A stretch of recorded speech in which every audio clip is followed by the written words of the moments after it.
so basically immediate implant, immediate loading in the aesthetic zone, is something reliable if the conditions are adequate, favorable. Yeah. It is a viable option. It's just a matter of how to do it right. It's a little bit like your recipe, you know? You need the cooking book. And we like to say the ITI treatment guide is a cooking book. Whether you're just starting in immediate solutions or already do it on a daily basis in your practice, this episode is packed with clarity, context, and clinical guidance. I had a great discussion on this topic with Professor Frans Lambert from Belgium, who co-authored the ITI Treatment Guide 14 on immediate solutions. Don't miss it. This is Straumann Pro Talk Clinical.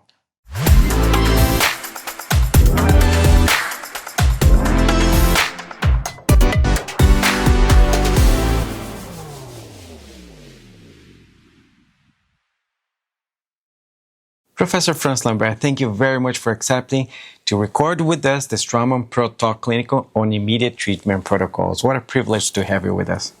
I mean, this is my great pleasure. We are going to talk about a topic that is really close to my heart, so I'm looking forward to the discussions. It's close to my heart as well. I can't wait for this conversation. Let's start with the what. How about that? What? What is an immediate implant?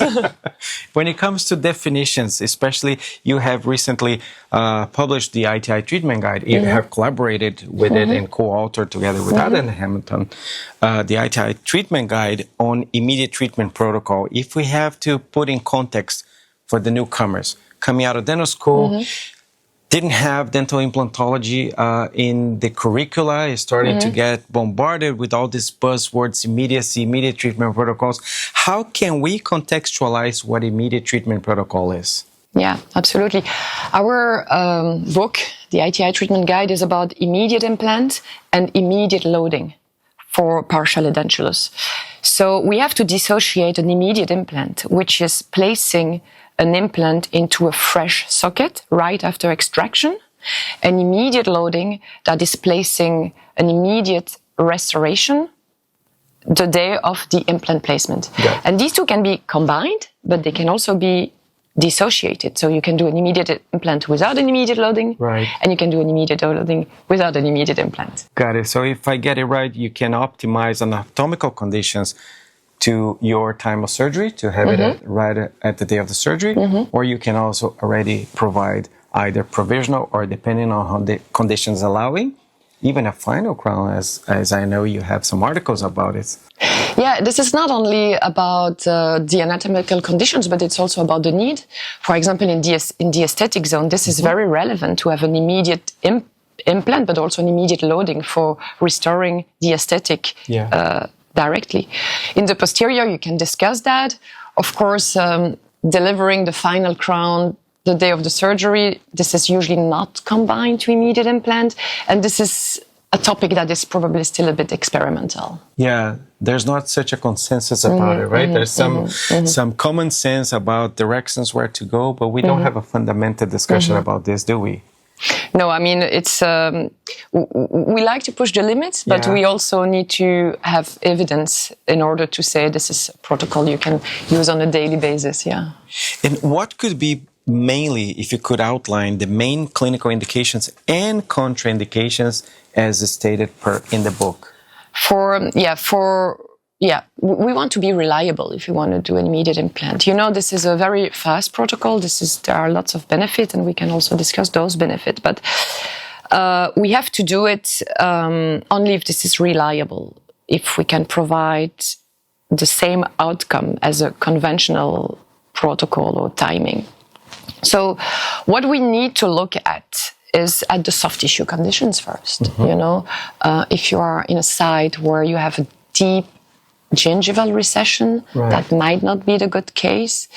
If you are, for example, in the posterior region, you have no keratinized gingiva, this might also not be the good case for immediate implant. We look at the cases where we have good quality of the future peri-implant mucosa, so quality and quantity. So, and phenotype, we also want to have thick phenotype.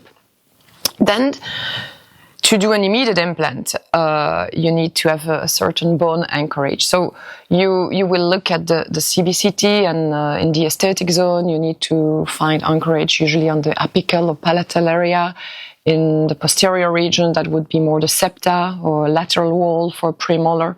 So you need to evaluate the possibility to stabilize your implant without compromising the three-dimensional ideal position. Ideal position, prosthetically driven, biologically driven. That's, of course, something very important. And then we want to look at other components, like the presence of the facial bone, this buccal bone plate, when it's not intact, when you have large descents, fenestrations. This might not be the ideal cases. And then if I continue the list, presence of infection, acute infection, very often associated also to these large descenses. So that's probably not the safe zone to do immediate. You want to do an immediate implant when you have an intact buccal bone wall without infection. But chronic infection, when it's secluded completely in the bone, and when you can properly remove it, you can still place an immediate implant if you're still able to place your implant in the proper position. So now we know that this is not contraindicated in those conditions, for example. So basically, it's true that in the book we outline like a risk assessment table with, like a checklist to help clinicians in the decision making. And we also have to look, we advise to do a proper digital planning and position your implant. Now we have all these digital tools. And another aspect, the last aspect that is very important, is to look at the gap you have between the implant buccal part and the buccal bone wall. And this, I like it to call it the remaining socket, the buccal gap. It needs to be large enough in order to have a regeneration process there where you will place a biomaterial. Nice. And it needs to be at least 2 millimeters. 3 is even more, but you need this gap in order to do an immediate implant. I like very much how you contextualize. I remember many years back when immediate solutions were giving certain experimental steps, it was believed that the implant should fill a socket. Over time, and time is the best educator, as Joseph Kahn says, time is your best educator, take it as you want. It was proven not necessarily right. We need less math or more biology. And I like how it evolved and how immediacy also evolved to not just a clinically experimental, but really fundamental, scientifically based. Now, even with the ITI changing the classification now with robust amount of evidence supporting, coming together with the changes, but really endorsing that this is a safe route. Absolutely. And it's true that when I started with immediate implant, I was trained in a group very progressive. And as a very young dentist, I was already doing immediate implant. But at that time, we did not understand properly the biology. We thought the implant would replace the tooth. And we were placing these large implants into the socket. We were taught that the closer to the buccal bone, the better, because it would preserve the buccal bone, but we were totally wrong. So, we made our mistakes, and now we understand the biology, and we understand exactly what you need to be successful with immediate implant, And how do you see it, why immediacy today? As we said in the beginning, contextualizing this, it's becoming a buzzword and it's playing such a pivotal role in implant dentistry. That so much of the patient-centered benefits, how is that coming together? What your patients are looking for? Truth. They don't want to have pain. And if you do multiple surgeries, it's multi-experience of post-operative trauma and pain and morbidity. Yep. So that's one thing. They don't want to come every day in your practice or for weeks. So they don't necessarily have time, time is money as well. So they want fast treatment. And if this is in the aesthetic zone, they want also direct satisfaction, direct aesthetic. They want something, if possible, not too expensive. And finally, they want results. They want something that is as reliable as the rest. So the real benefit of immediacy is definitely it is a fast protocol with a decreased number of surgeries. So if less surgery is also less expensive in principle, because, the dentists, they have to be, honored for what they're doing. And, direct satisfaction. So time is definitely a big component. And then we also learn from immediate implant, and it's not maybe directly the immediate implant, but it's maybe more the direct restoration or anatomical abutment. These components also support the soft tissues, and when it's combined to an alveolar ridge preservation, when it's combined to a socket gap filling, we understand that all these adjunctive procedures to immediate implant may also help in the way it's going to heal or in maintaining the tissues or preserving the tissues. So there are also definitely a biological benefit of immediate implant when it's combined to these adjunctive procedures. I like very much how you describe, because this last element you touched, preserving gingival architecture, that when you let go, is far harder to shape and try to mimic the neighboring tooth to get there. And if you can just start from the day of the surgery trying to preserve, not to let that go away, to then try to reshape it, far more beneficial. No, we are now definitely in another strategy when it comes to provisionalization. We also directly go with the ideal planned design and aesthetic. We're not doing the soft tissue conditioning anymore. We condition from day zero based on the planning.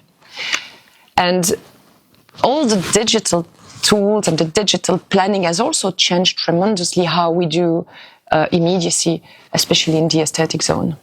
I think we live a golden age as you touched this, because we have today so many tools that we can see thoroughly and in big size, three-dimensionally, all the anatomy, that we can think ahead of time potential pitfalls that we're going to potentially face during the surgery, then eventually go top down, see how the shape of that abutment will look like, choose different gingival heights, and then play with this patient in ways that you could not do it before.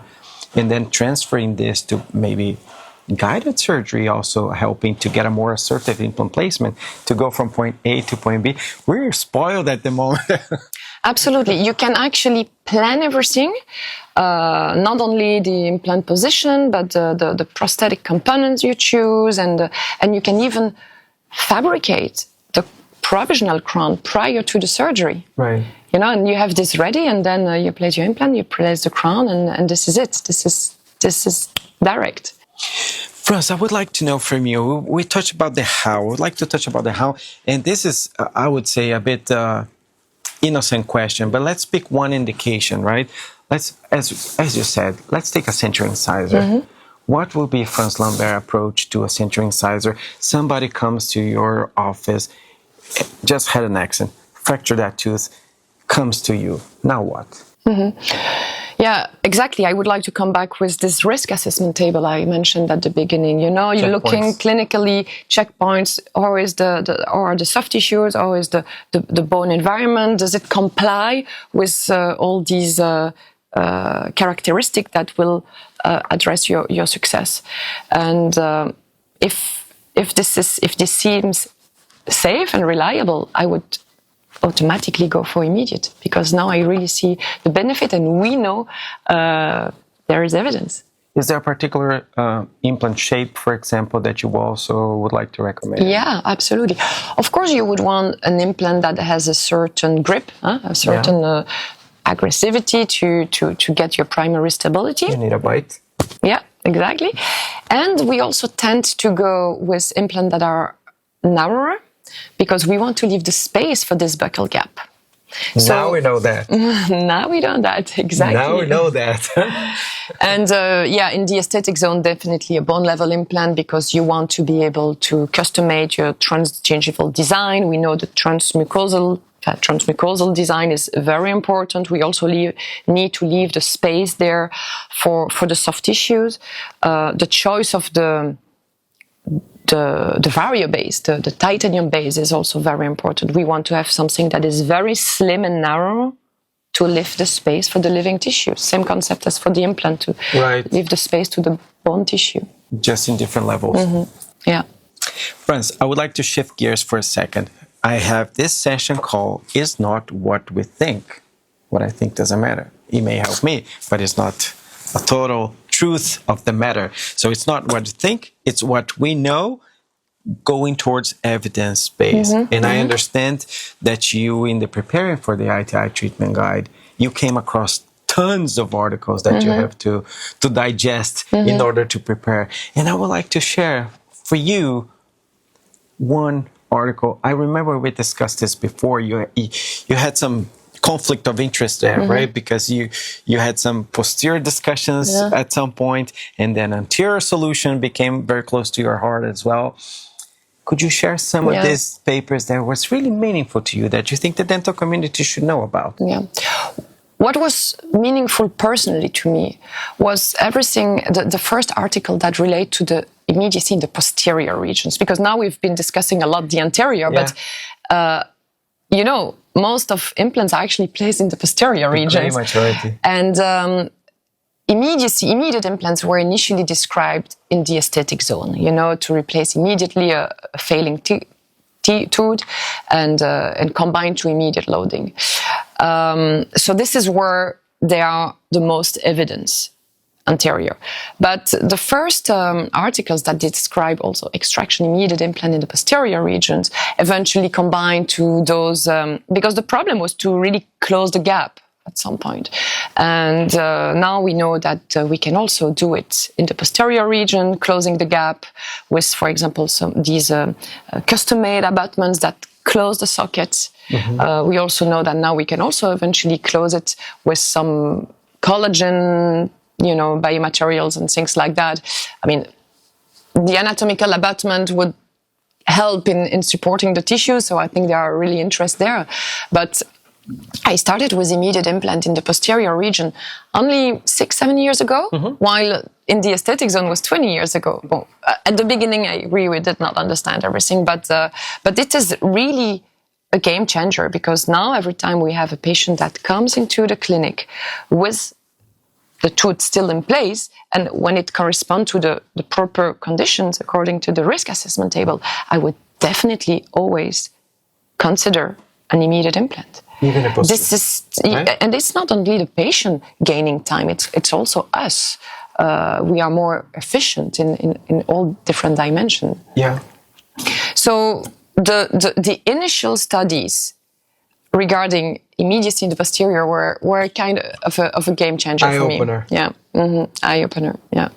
And you had these ones in the anterior as well that you said you say, oh, well, it goes far back, but I think it's worth also highlighting. Yeah. Now, if I have to talk to the community, to the dental community, I think some kind of landmark research that was done recently is everything that relates to the consensus conference, the ITI consensus conference we had in 2023, about different topics, but also about immediacy.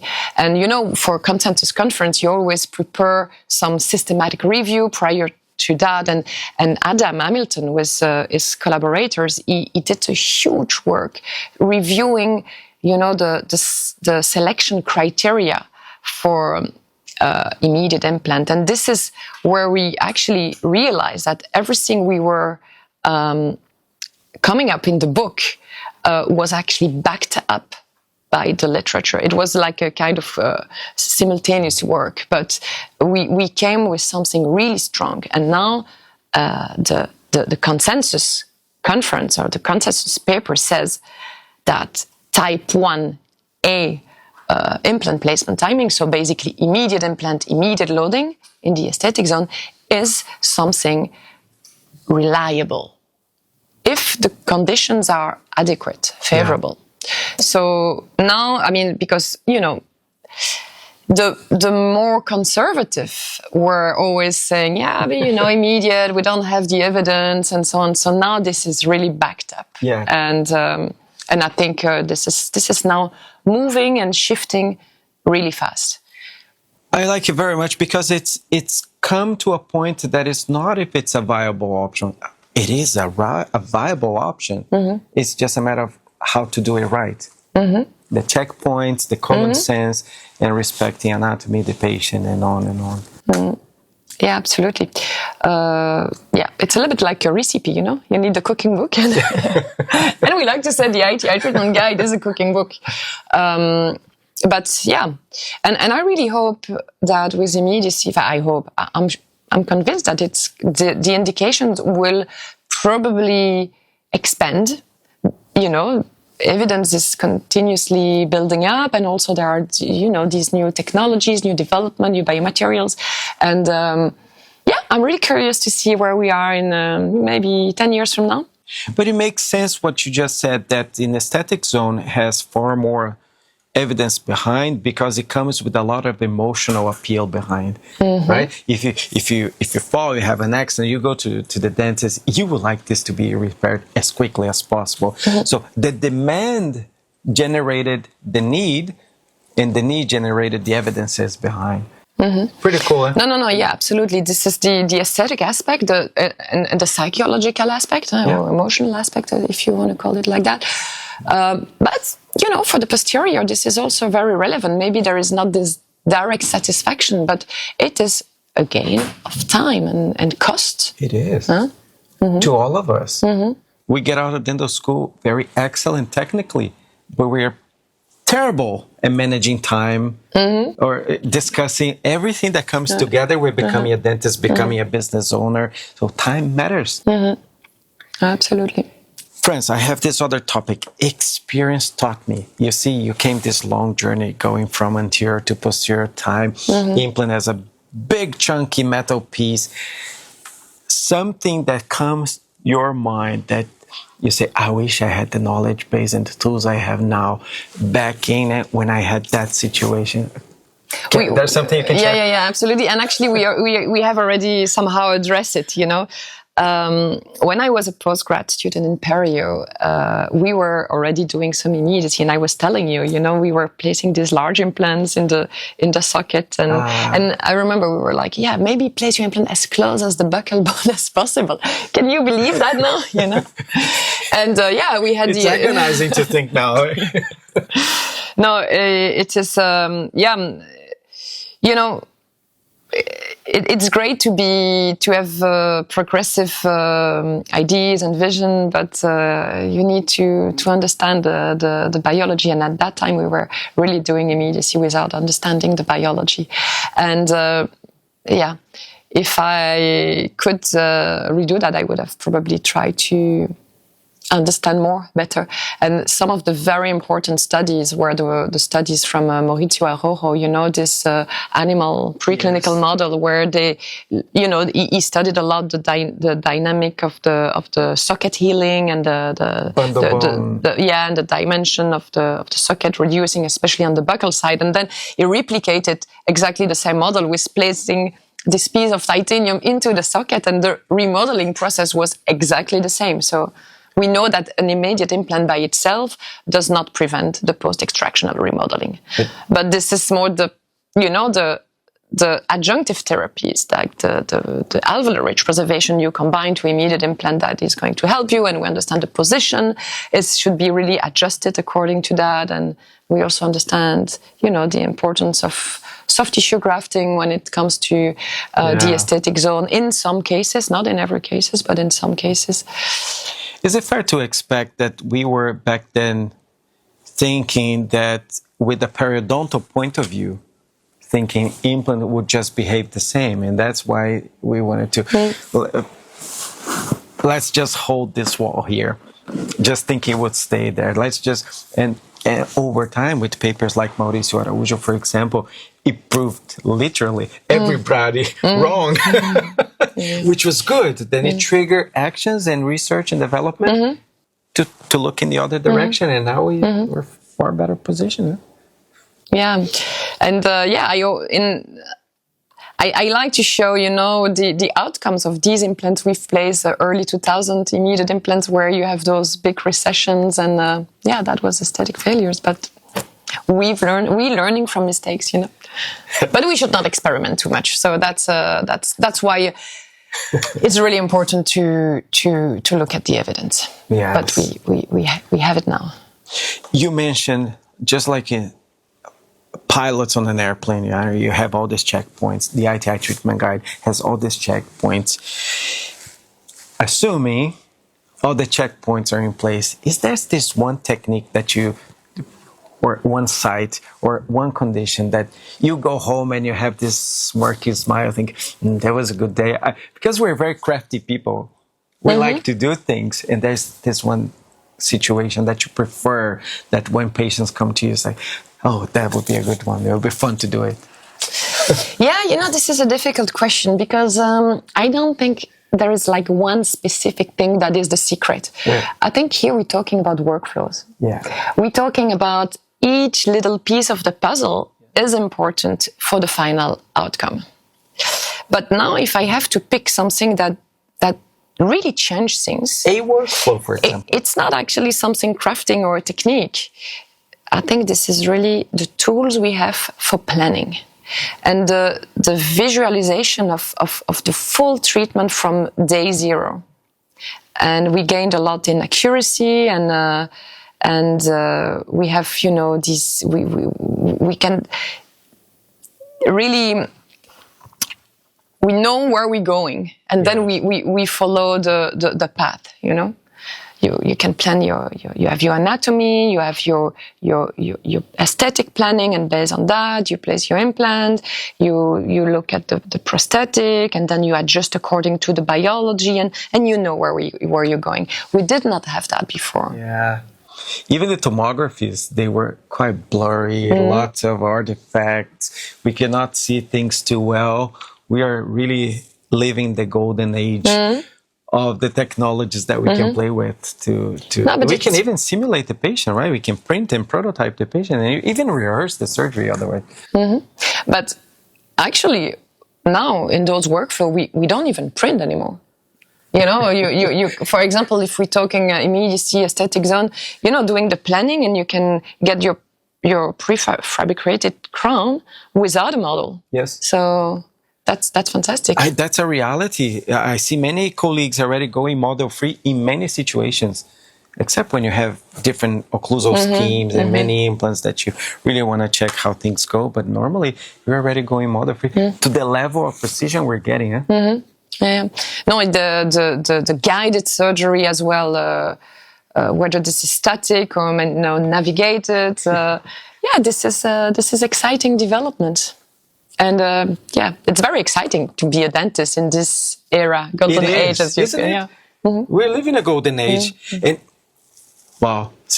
we're living a golden age, but if we have to look a landscape a few years from now, where would you put your coins? If you're in Las Vegas, you say, I have to invest in this. Where would you, or at least where would you like us to start looking into? But if we stay in the topic of immediacy, I'm someone that I like to challenge and push the limits. So we have these conditions where we know this is safe and reliable to do immediate implant, but I am sure we can go beyond that. And for example, but we need to build up the evidence. We need to find the ways. We need to find maybe the technologies that are helping us to do that.